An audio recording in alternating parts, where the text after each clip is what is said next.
your host for today. Firstly, you've got me. You may have come across me before on a webinar like this or a training session or that sort of thing.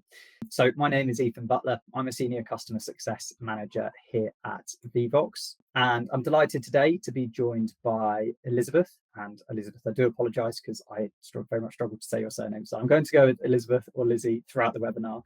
But yeah, so Lizzie is Director of Education and an Associate Professor in Law at Birmingham Law, which is part of the University of. Lizzie has a wealth of experience and expertise spanning employment law, tort law, and legal education. She holds a PG cap in learning and technology and is a fellow of the Higher Education Academy. On top of her academic expertise, Lizzie has experience in industry with roles at Ferrari and CIPD. So with all that being said, we're certainly in for an interesting webinar today to hear about Lizzie's experience with Vevox and all the benefits that come with that. We're actually going to treat today a bit more like a kind of Q&A session. So I'll be asking Lizzie some questions throughout to get an insight into her experiences. And then, of course, we'll be taking some questions from you all from the audience at the end of the session. I'm going to now jump across to Vevox. Go ahead and ask our first question, which is very simple, and just for me or us to get a bit of an understanding of who we've got here today is, what role are you in? Okay, we've got a very nice mix here of people, and I don't doubt that what Lizzie will share today will kind of be very useful for you all. Perfect. All right, thank you everyone for participating in that one. I think it's always just really nice to understand who we've got here before we go into things. So I've got one more question for you, which is, I will admit, not Vevox related at all, but it's somewhat topical based on what's on TV at 9 o'clock this evening. So the question is, who's winning Celebrity Traitors tonight? Is it the Faithfuls or is it the Traitors? Or have you not been watching? If you've not been watching, I would highly recommend watching every episode this evening. Otherwise, it's going to be spoiled on BBC News or something in the morning. So, oh wow. So you've got 72% haven't been watching, which is a surprise because I feel like everyone I speak to has been watching it. For anyone that's not in the UK, how to describe this? You may well have your own version of the Traitors, but I'd recommend watching it. There we go. But it looks like most people think that Faithfuls will come out on top. There we go. Okay, that's just a nice bit of fun. So thank you everyone for participating in that one. Just going to jump back to slides. So as I mentioned about kind of asking questions, we'll be taking questions towards the end of today's session. And now that can be, questions, most likely questions for Lizzie, but if you do happen to have a question for me, you're welcome to put that in there as well. You'll notice on your participant device, you currently have 3 tabs on there. The middle one of those is the Q&A tab, and you can ask your questions to us using that. You can also like and upvote other people's questions, and that'll just help it appear a little higher in the list when we come to answer them. Now, one final thing before we jump into things and I can start asking Lizzie about her Vevox experiences, is Vevox are running a Top Voices in Higher Education for 2026. So the idea with this is that you nominate a person, or that person can be yourself, for kind of outstanding work in any field within the higher education sector, whether it's teaching, educational technology, or policymaker, or driving inclusivity. Everything will be reviewed. I think we all know someone or many people in higher education who deserves kind of recognition for all of the hard work and amazing work that they do. Nominations will close on the 19th of December, and we'll kind of be doing our post and final list shortly after that, I believe. So yeah, why not take a minute and nominate them through the survey, which is open in the Vevox app now. Let me just double check that's there. It is indeed. So in the app, you have a third tab, and that's your survey tab. And yeah, please do nominate someone through there. So without further ado, let's get to why we're all here today. Yeah, let's start asking Lizzie some questions about her Vevox experience. So first couple of questions for you, Lizzie. I'm just going to ask them both to you in one go, and you can take them as you want. But questions are, when did you start to use Vevox, and what first motivated you to start using it? Right, and so in terms of when, firstly, hi everyone, my name is Lizzie, as Ethan rightly said.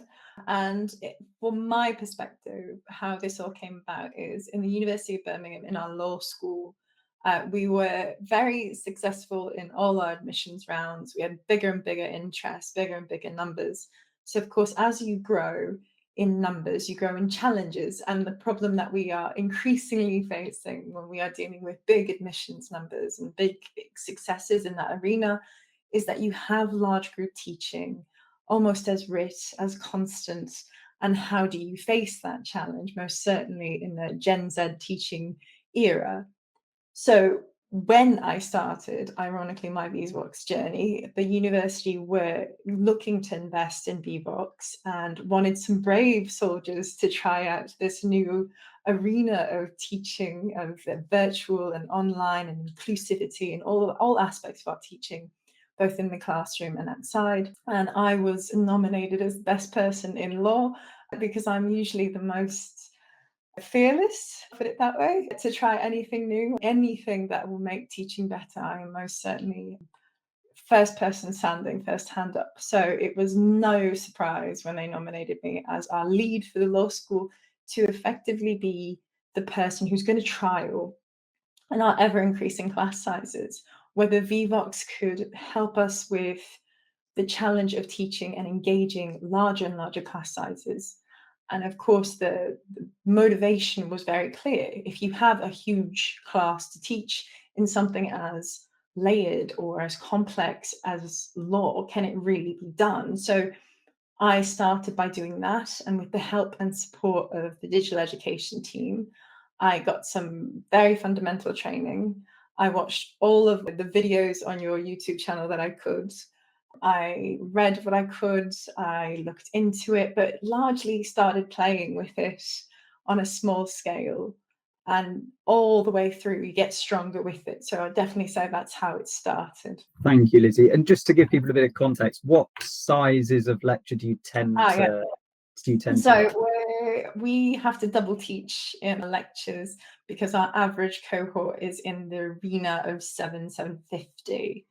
So that's a typical lecture. Our seminar sizes have originally not been as big, but this year onwards, they are in the arena again of about 25 to 30 is average. They can go higher because, of course, attendance can vary, but most certainly the average is 30. So it can be a very large group size in what is very dense, usually very high-end legal work. Yeah, absolutely. And are you able to share a little bit about what you were doing before Vevox arrived and what things you were trying there? So, I mean, I'm a bit of a different lecturer in that I'm not afraid, like I said before, to try new things. So I've tried everything from Padlet. The majority of us in law were using Google Forms to engage our students and to keep everything in that kind of fashion. And some lecturers were just saying to very classic conversational whiteboards, all things, all aspects. So there's a whole spectrum of things we're trying. We're trying different things, very, very open. We're a very progressive university when it comes to all things teaching. So nothing was off the table to try, but we had tried things with different levels of success, everything from Mentimeter to Padlet, and people had their favorites, of course. So different lecturers tried different things and they were all fine, but we didn't see that the engagement was rocketing. And there were limitations in how useful they were in different sessions. So we needed something that was a bit more of an all-rounder, which is why Vevox came in. Thank you, Lizzie. So to kind of move us on a little bit onto, I guess, how you use Vevox. So yeah. I'd love for you to share now kind of what were your use cases, what are your use cases for Vevox, and which features do you kind of use to facilitate that? Yeah, absolutely. So the one thing that I can definitely say about Vevox is there's lots of different shoes for lots of different feet. You can pretty much find what you need for a session, and it varies completely depending on what you're looking for. So the two I use the most, although there's a lot of it to choose from, I do lots of polls because that I think helps me to better gauge things. So I use polls a lot. And Q&A are the two functions I use the most. I think for me, polls are really great because they're great for quick tests, great for getting student perspectives on an issue. It can be really great to inform my teaching and gain better insights, whereas at Q&A, I use them a lot as a function, but the joy of a question and answer format is it is also adaptable.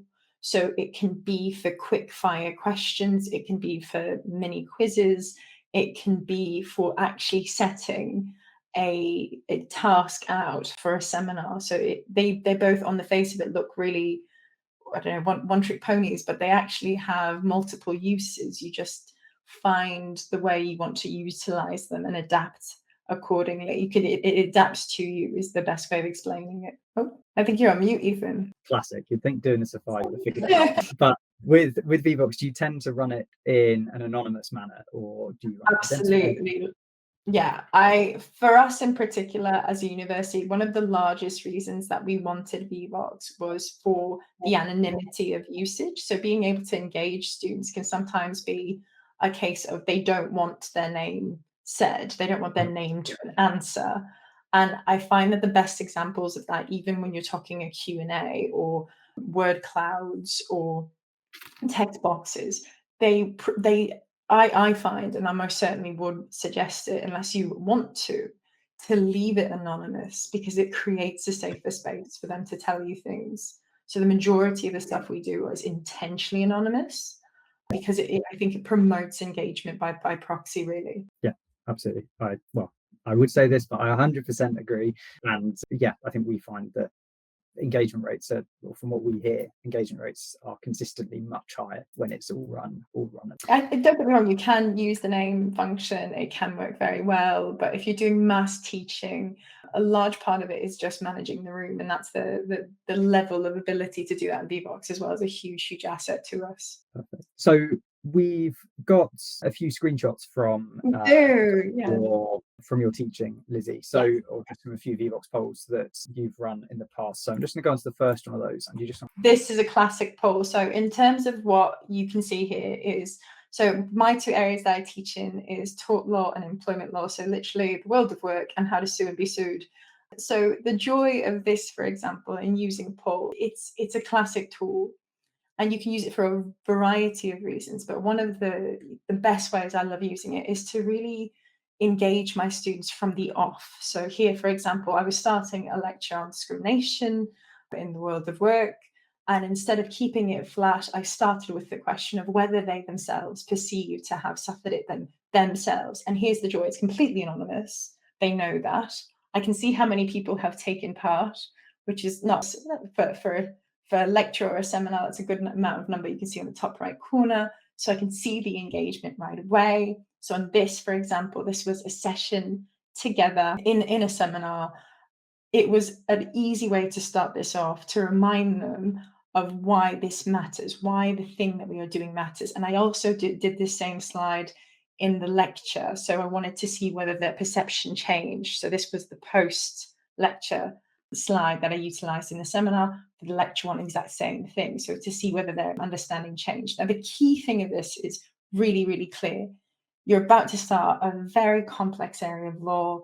It can be incredibly daunting. They can find it hard sometimes to get engaged. And what a great way to start is by asking them, for example, in a quick poll, what does this mean to you?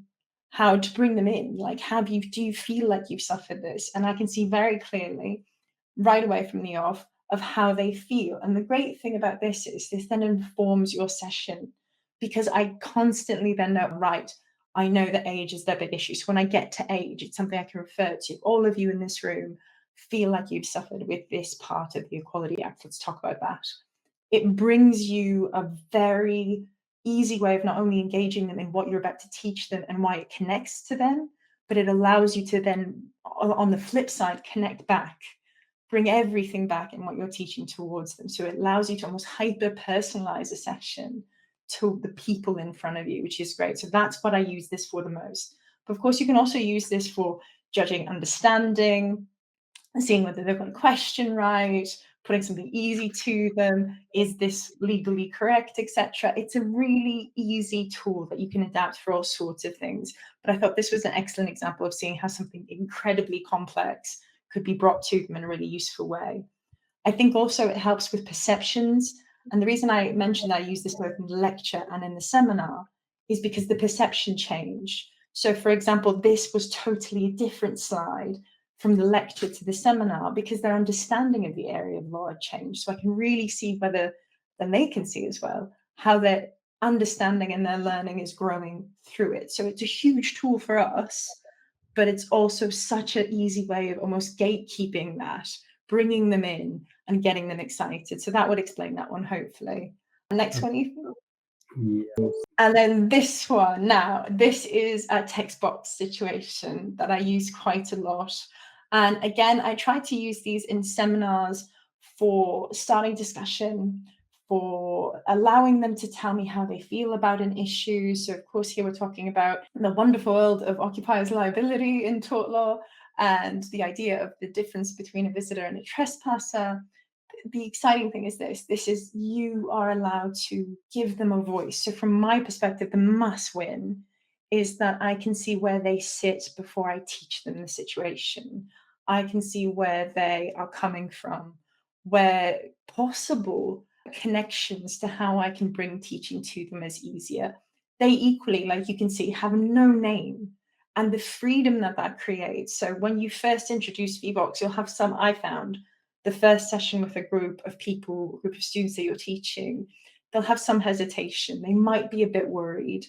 But when they start seeing that their name doesn't come up, that it's just their opinion, it's just the most freeing thing for them, because you are allowing them to have a voice without having to put their name to it. And that is most certainly a sort of, whether it's a Gen Z thing, whether it's a human thing, it's very much more freeing for them. They are greater in their engagement, and they actually, I think they quite enjoy seeing their opinions because they get to see usually that they're not alone. And if it is a bit different, that will be celebrated in the fact that we're teaching, like, oh, isn't it great that they actually feel that they don't agree with this? Isn't that interesting? This is how that could be. So you could bring the room with you without anyone feeling like their opinions or their positions will somehow be used against them. It definitely increases the ability for them to then discuss. And of course, you always have the loud people in the room that will talk openly. So being able to have that venue online in this sort of platform in front of them in a visual fashion, where the quiet, less confident people can build confidence as well. So it's a huge benefit to us, absolutely, but it's a massive confidence builder for students as well. Next one.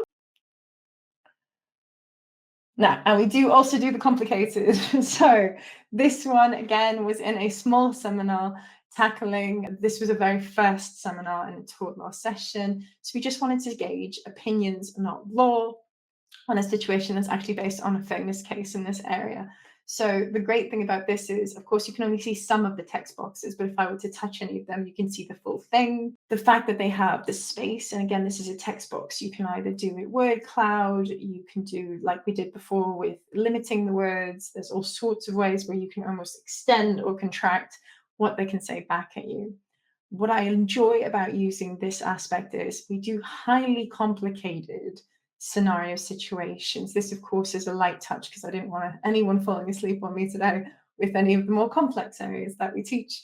But this, as a starter for 10, is hugely, hugely useful. You can see very easily that you can put a great deal of text in here. You can pre-populate it, so it's great from a teaching perspective. You can literally put in your seminar question, your problem question at the top. You set it for what you want, whether you want it in long form or short form text, or however best that suits your session. And then you just really allow the room to engage. Now, there's two big benefits here that I'm sure Ethan has covered if you've seen any of the other webinars, is that firstly, they have the QR code to engage with, which I haven't talked about yet, but that is the big win. The fact is that I decide when they see the answers, so I can completely hold the answers back and wait and say, right, there's only 8 people who have answered, answer me when there's 10. So you can manage the room fantastically in that fashion. You can leave it open so they'd see the answers as they come through. That's entirely useful as well. But the fact that they can join through a QR code or through a code online means that you have greater participation for a variety of people who have different preferences in their learning styles.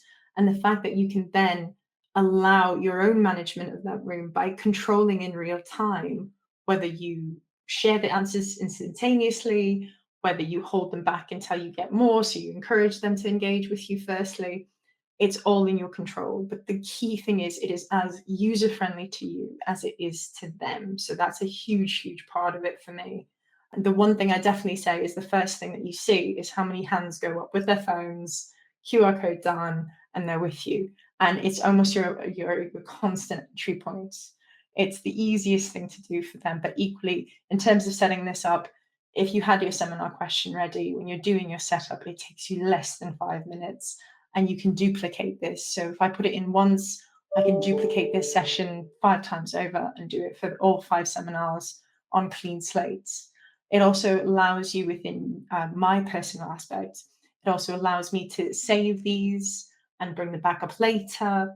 I can label these in different ways. This could be seminar 3, and it will hold everything for this seminar for me. It's immensely useful from both sides. Hopefully that helps them. I think that really helps us. And I think what's kind of come across there is everything the 3 examples that you've given, just about bringing the student in as like an active participant in on the lecture, instead of we've met a couple of times and you've talked to me about in the past about your time learning law and how that was maybe slightly different to how you're teaching it now. Oh no, totally different. I mean, not to show my age, but the turn of the century in legal education, we were talked at. We were not engaged. We were not asked opinions. Unless it was a seminar. A seminar was for drilling. So we have moved away and totally different worlds. So when I went to university for law school, the seminar was 10 people, and it was effectively like a viva, so like a mini interview of what you know of that arena of law. We had some lecturers, for example, that taught Socratically, which I think most universities would never allow now, which is where you basically have a lecturer who on occasion will say a surname and ask you a question and you have to answer it. So yeah, it's completely different. And equally, the thing we have to speak to with the joys of Vevox is it is adaptable for us. This is not a one-faceted tool. This is something that if you are prepared to put some time in, not a lot, you will find the tool that suits what you want to do the best, and you'll be able to adapt it in a fashion that allows you to have minimal investment in time for maximum impact across a teaching week or any teaching sessions, and in a way that shows that your audience, you have adapted to how modern teaching is. And I think that they will come with you more for that fashion, for that reason, because you are showing that you are really wanting to hear from them. I think modern teaching is about perspective and voice, and this definitely gives us both, really, from our students' angle. Absolutely. Thank you very much. I'm just aware that we've got how long left? 16 minutes left. I'm keen to make sure I've got around 10 minutes, 5 to 10 minutes for Q&A. So I'm just going to move us on to the next bit, which is, and I think you've probably throughout the last 5 to 10 minutes kind of talked about some of this, but I guess I'll ask anyway, and you can just say yeah, of course. there's nothing new to say here. But I guess my question is, how does Vevox help to make your classes more inclusive for all? Actually, let's just start because I know you've talked about it in the past. How does Vevox help make your classes more inclusive for all students? I think the inclusivity for all students is, like I've mentioned before, I think what we have to see, and we know we have inherited from COVID, generations for a very long time are very anxious, very self-aware students who, as confident as they may be in a classroom, will lose that confidence outrightly, or have their own personal challenges, or have a fear of what they might think or where they are. And the inclusivity that catches all learning aspects, all spectrum learning challenges is this tool. If you keep this anonymous, you are not only allowing a great deal of visual learners to engage more, learners with different spectrum challenges to be able to engage more, to adapt more.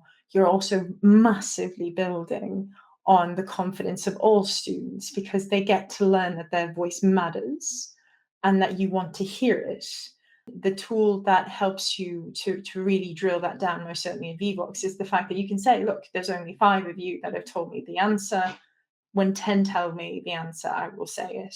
And then, because there's absolutely no full anonymity, you are able to show that, right, well, that answer there is correct. That one isn't, but that's okay, because I expect that you get to effectively engage with the voices that would never open their mouths ordinarily.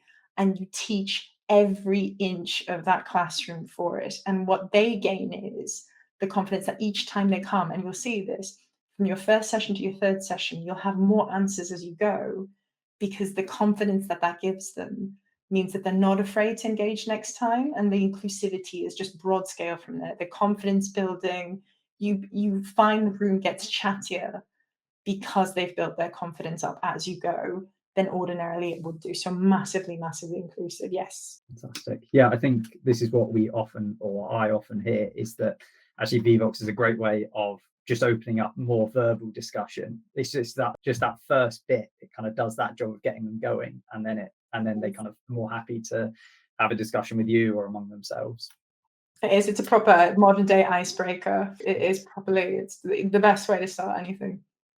Yeah, just because it's something you kind of shared with me in the past. You talked Yes. to me before about how you have a fairly large proportion of students that you're not necessarily allowed to.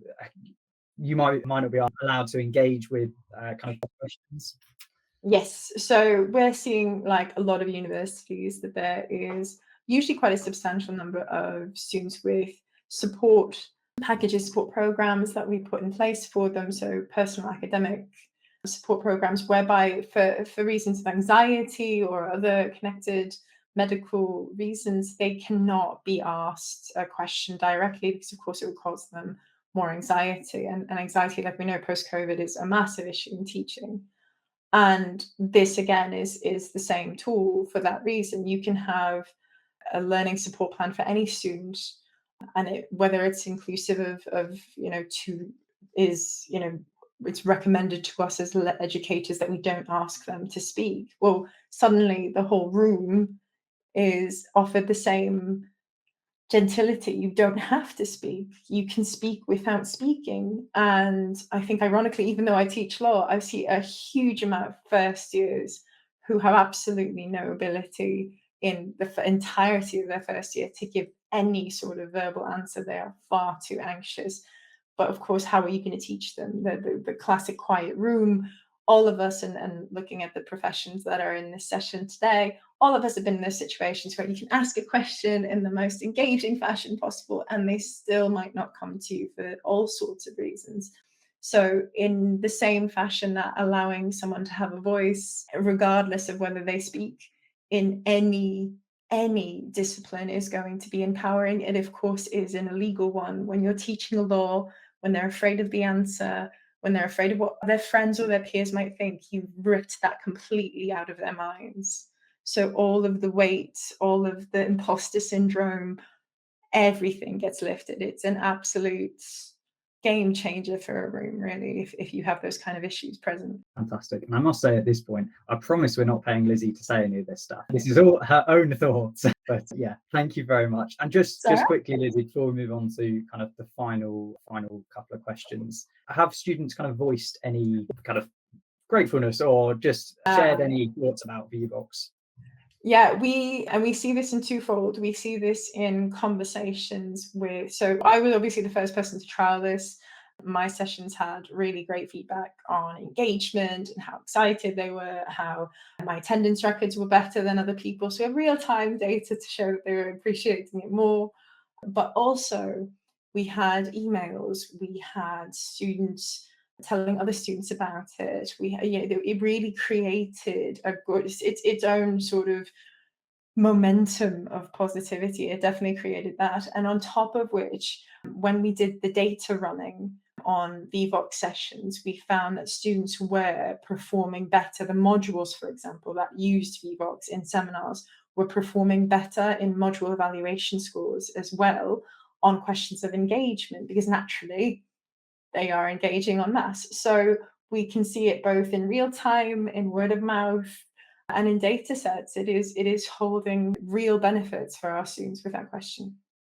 Yeah, and you said before the webinar started that your colleagues have kind of jumped on board now.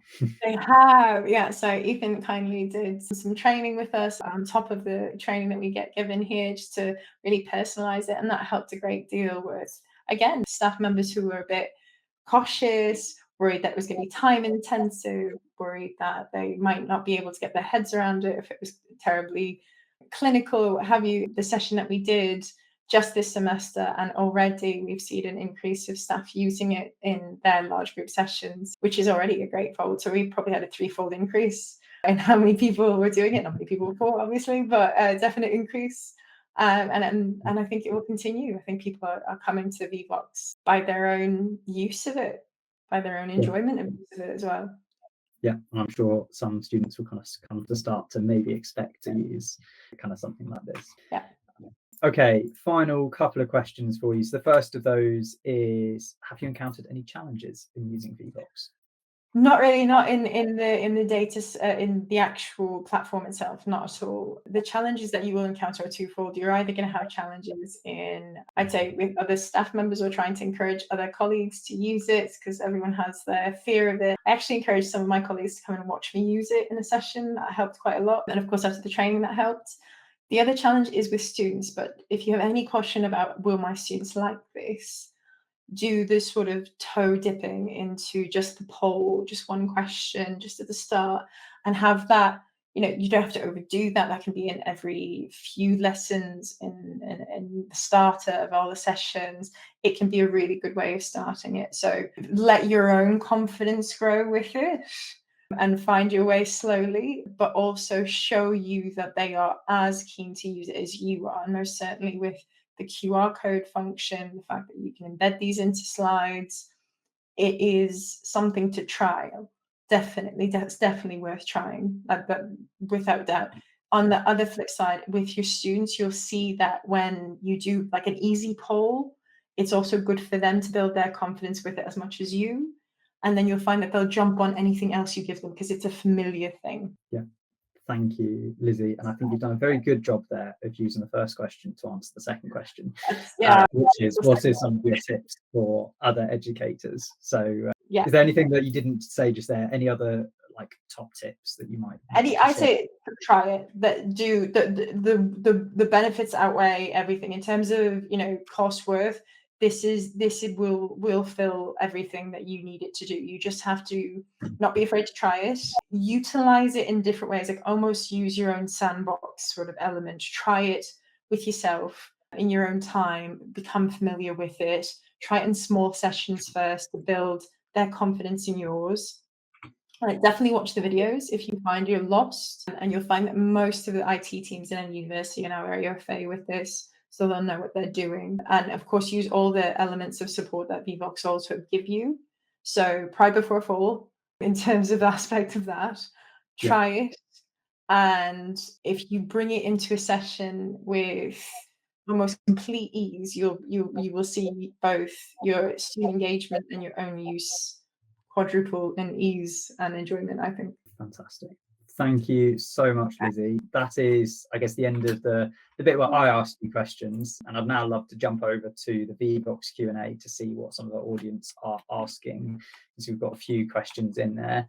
So let me just jump back. I'm also going to take this opportunity just to say I'm fairly sure we've just opened up another Vevox survey called a webinar feedback survey, which is just mainly for me, just to understand, what people liked, what's could have done better, that sort of thing. Always good to be learning. Okay, so first question for you, Lizzie, is: do you have students who type rubbish in your Q&A and repeatedly do so? How do you stop it? I understand we could have a moderator to moderate the Q&A, but many times I'm the only lecturer in the class and it's not possible to have a moderator. So in terms of aspects, so Ethan, I'm sure you can speak on the tool available to help there with rubbish language. Yeah, I mean, so there's a couple of things in Vevox that help with this. So the first thing is there's a profanity filter built into polls and Q&A, so it will by default just exclude any profanities.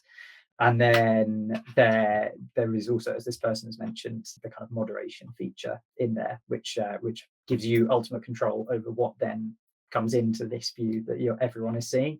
So you can do that. But so Lizzie, from your perspective, have you had any problems with the Q&A? I've not, because genuinely I think the way that I've used Vevox is that I really am asking them to show me where they're at. I think sometimes it's in the intention of the use. So for example, when I'm using those seminar examples that I showed you in terms of a longer worded question, I am telling them that what they put in is a feedback opportunity from a lecturer to tell you whether you're right or not. And automatically, I think it changes the mentality of, oh, right, this is my opportunity. I best not mess this up.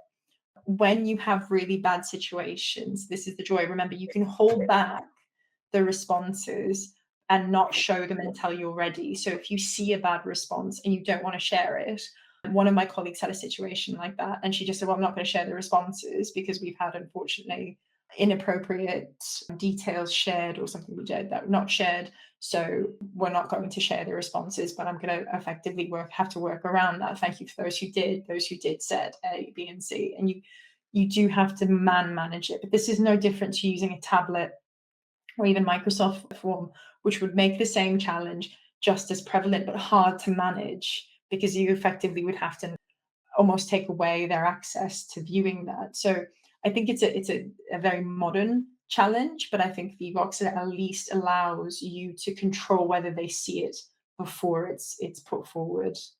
And I've never had to do it, but you do have the power to, in that way, delete things as well where needed. So it does help you to do that too. So far, I've not needed it. Thank you very much.